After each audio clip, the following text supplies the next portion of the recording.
Bonjour à tous, on se retrouve aujourd'hui pour une vidéo première impression. Et excusez mes cheveux encore un petit peu humides, j'ai pris ma douche il n'y a pas longtemps.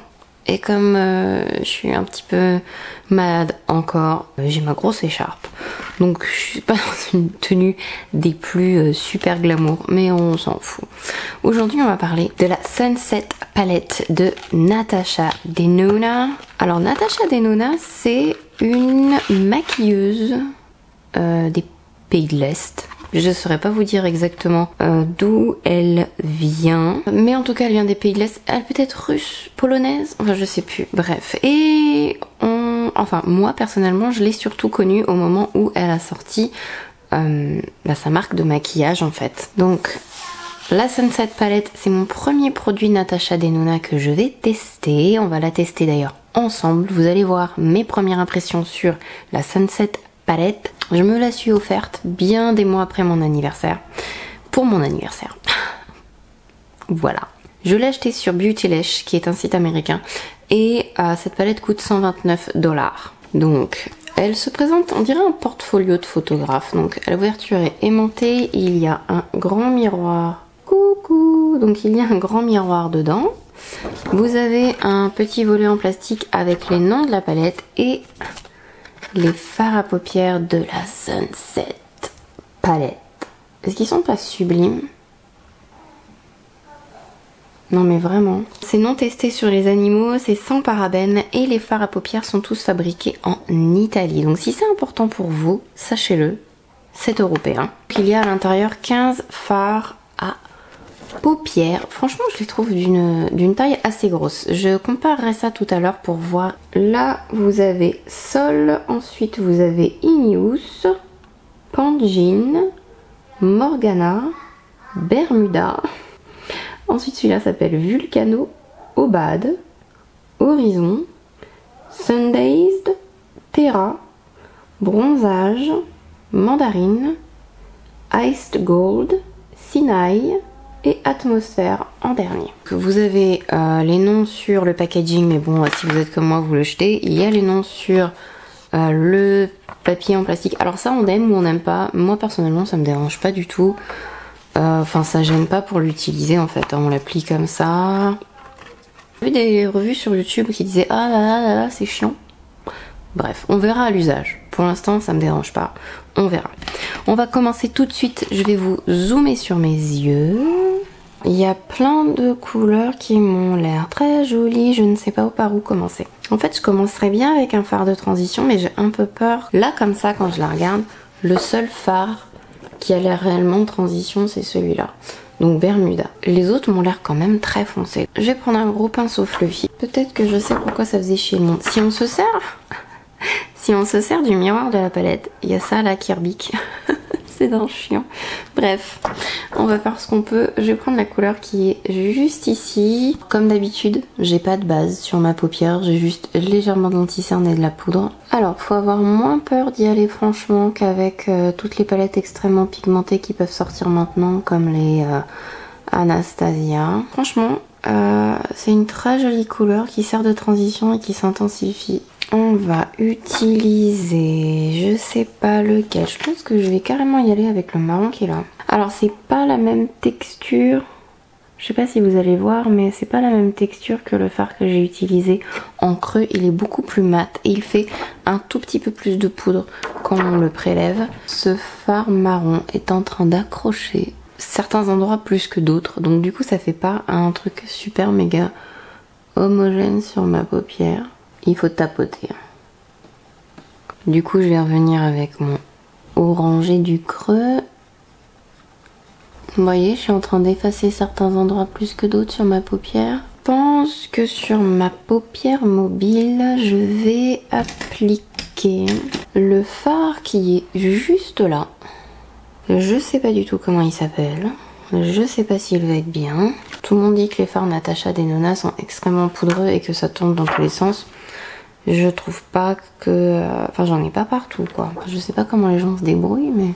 Donc, le fard que je viens de prélever s'appelle Morgana. C'est sûr que si vous avez jamais entendu parler de la marque, vous êtes en train de vous dire oui, c'est juste un fard à paupières. Mais Moi, quand j'ai entendu parler de cette marque-là, c'était surtout pour ces fards mat d'une qualité incroyable et de ces fards irisés machin qui sont d'une qualité de ouf aussi. Je vais y aller avec le doigt. Bon, avec le doigt, ça va.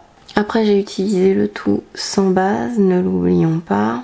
Bon, ceci étant dit, la couleur Morgana est très jolie. C'est un espèce de mandarine avec des reflets dorés. Très très joli.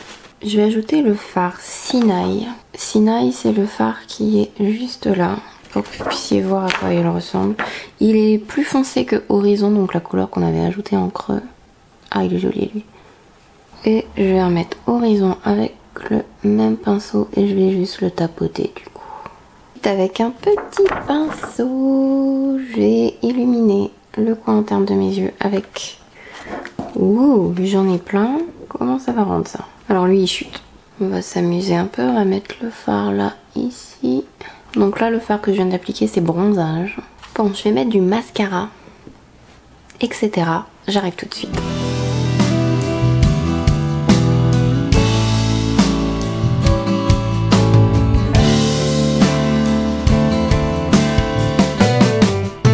Ça fait au moins 10 minutes que je parle et je viens de me rendre compte que je filmais pas.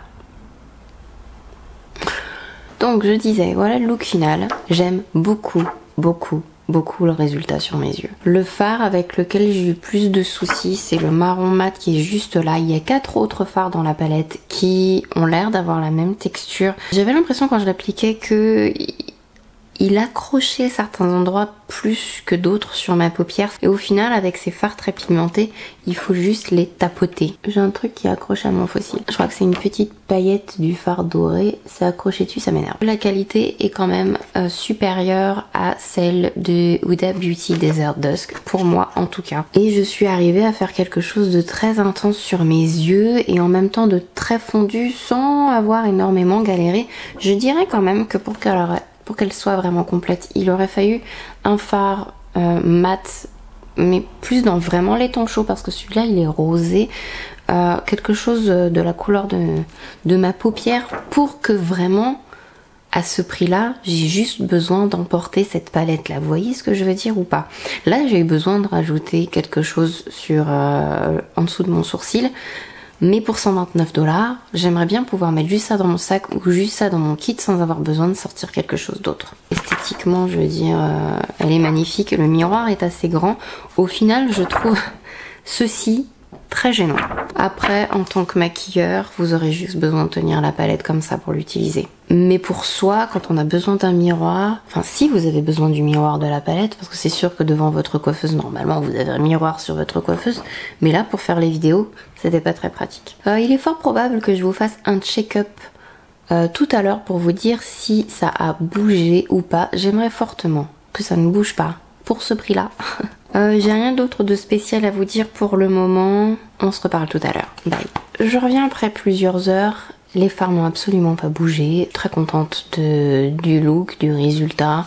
À la lumière, je trouve que les fards irisés sont encore plus beaux toujours. Ils sont un peu, pas duochrome, mais comme ils ont un espèce de reflet doré, c'est très très beau à la lumière. Et là, vous avez 15 fards qui pèsent chacun 2,5 grammes. Si on compare avec ma subculture, chaque fard à paupières pèse 0,7 grammes seulement. Regardez la taille des fards des Natasha Denona comparée à celle de la Anastasia. Mes fards chéris des palettes marque Jacobs. On peut là encore comparer au niveau de la taille un peu plus, 0,85 grammes. Par rapport au poids des fards, je trouve ça plutôt pas mal. Il me semble que 2,5 grammes, un MAC doit être à peu près à 1,6 ou 1,8 je crois de mémoire, faut que je vérifie. Alors la tenue des fards sans base est assez impressionnante, je dois dire.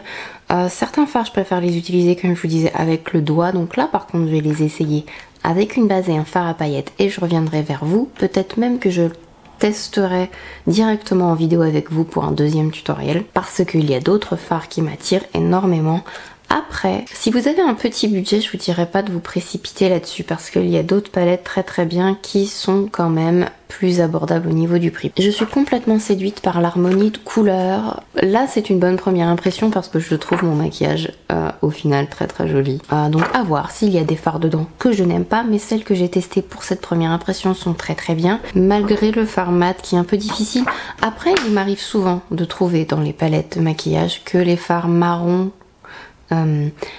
chocolat comme ça mat sont difficiles à travailler. Il vaut mieux comme je vous disais, les tapoter plutôt que de l'essayer de bouger dans tous les sens. Ça a été le cas de celui dans la palette Dreamy de Nabla. Pour le moment, je regrette pas mon achat. Il faut que je la teste plus. Je ne pense pas que ce soit peut-être je vais changer d'avis après avoir essayé tous les autres fards, mais je pense pas que ce soit la meilleure palette du monde, donc c'est pour ça que je vous dirais ne vous précipitez pas à dépenser autant d'argent là-dedans, mais ce sont effectivement de très bons fards. Les deux fards qui sont là se travaillent extrêmement facilement, ils sont veloutés mais ils sont pas super mat, si vous voyez ce que je veux dire, donc du coup ils sont faciles à travailler. Et je vous dis à une prochaine vidéo, prenez soin de vous, faites attention, il y a plein de microbes qui traînent. Toutes les personnes que je connaisse ont une bronchite. Faites gaffe. Gros bisous, à la prochaine vidéo, bye bye.